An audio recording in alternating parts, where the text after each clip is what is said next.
বিভাগ সংস্কার কমিশনের দ্বিতীয় বৈঠক সভাপতিত্ব করছেন কমিশনের প্রধান সুপ্রিম কোর্টের আপিল বিভাগের সাবেক বিচারপতি শাহ আবু নাইম মমিনুর রহমান।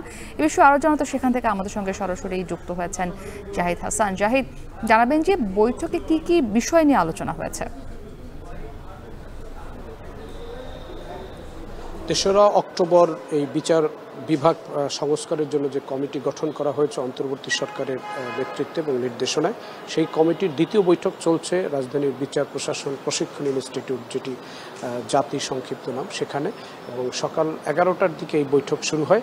বৈঠকে সদস্য যারা রয়েছেন হাইকোর্টের সাবেক বিচারপতি ইমদাদুল হক, সাবেক বিচারপতি ফরিদ আহমেদ শিবলি, ঢাকা বিশ্ববিদ্যালয়ের আইন বিভাগের সহযোগী অধ্যাপক মাহফুজুল হক সুপন, এছাড়া সুপ্রিম কোর্টের আইনজীবী রয়েছেন। এবং এই বিচার বিভাগকে নির্বাহী বিভাগ থেকে যে আলাদা করা হয়েছিল 2007 সালে, সেই মামলার যে বাদী ছিলেন সাবেক জেলা জজ মাজদার হোসেন, সেই মাজদার হোসেন তিনি এই বৈঠকে রয়েছেন। এবং বৈঠকের এখন পর্যন্ত কোনো ছবি বা ফুটেজ আমাদেরকে দেওয়া হয়নি। এবং এই বৈঠক শেষে গণমাধ্যমকে তারা ব্রিফ করবেন এবং তারা জানাবেন যে তাদের যে এজেন্ডাগুলো ঠিক করে দেওয়া হয়েছে সরকারের কাছ থেকে, এবং বিচার বিভাগকে আধুনিকায়ন করা, সংস্কার করা এবং বিচার বিভাগকে আরও বেশি জনগণের প্রত্যাশিত জায়গা তৈরি করার জন্যই মূলত এই সংস্কার কমিশন গঠন করা হয়েছে। সেই কমিশনের বৈঠক চলছে। কমিশন তাদের যেই কার্যপ্রণালীগুলো রয়েছে সেগুলো তারা শেষ করে হয়তো গণমাধ্যমের কাছে তুলে ধরবেন যে আজকে তারা কোন কোন বিষয়গুলোকে আলোচনা করছেন, আর কতগুলো বৈঠক তারা করবেন এবং কতদিনের মধ্যে তারা তাদের এই কমিশনের যে একটি রূপরেখা সেটি তারা দেবেন, সে বিষয়গুলো হয়তো আমরা বৈঠক শেষে জানতে পারবো। তবে এখন পর্যন্ত বৈঠক চলছে, কোনো বিরতি ছাড়াই।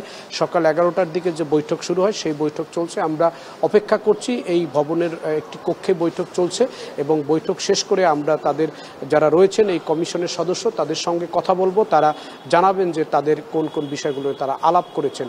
যদিও সরকারের একটি রোড ম্যাপ দেওয়া রয়েছে, 3 মাসের মধ্যে এই কমিশন সংস্কার যে কমিশনগুলো করা হয়েছে বিভিন্ন সেক্টরের, বিভিন্ন খাতের, সেই কমিশনগুলো তারা তাদের কাজগুলো শেষ করে অন্তর্বর্তী সরকারের যে উপদেষ্টা মণ্ডলী রয়েছেন তাদের কাছে তারা তাদের এই প্রস্তাবনাগুলো তুলে ধরবেন। এই কারণেই মূলত তাদের এই বৈঠক, এবং তারা এই বৈঠকগুলো করবেন এবং করে যাচ্ছেন। এবং যদিও এই বৈঠকে গণমাধ্যমকে প্রবেশাধিকারের সুযোগ দেওয়া হয়নি, তবে তারা যেটি জানিয়েছেন যে বৈঠক শেষে তারা আমাদেরকে কথা বলবেন। এবং তাদের এই বৈঠকের মূল যে বিষয়গুলো রয়েছে, বিচারপতি নিয়োগ থেকে শুরু করে বিচার বিভাগের যেই দুর্বল দিকগুলো রয়েছে সেই দিকগুলোকে কীভাবে আরও শক্তিশালী করা যায়, আরও জনবান্ধব করা যায়, এবং বিচার প্রার্থীরা আরও বিচার বিভাগের প্রতি কীভাবে আস্থা ফিরিয়ে আনা যায়, সেই বিষয়গুলোকেই মূলত সামনে রেখে এই বিচার বিভাগ সংস্কার কমিশন কাজ করছে। আমরা হয়তো বৈঠক শেষে জানতে পারবো যে আজকে মূলত তারা কোন কোন বিষয়গুলো নিয়ে আলাপ করেছেন এবং কোন কোন বিষয়গুলোকে তারা প্রাধান্য দিয়েছেন। মুক্তি।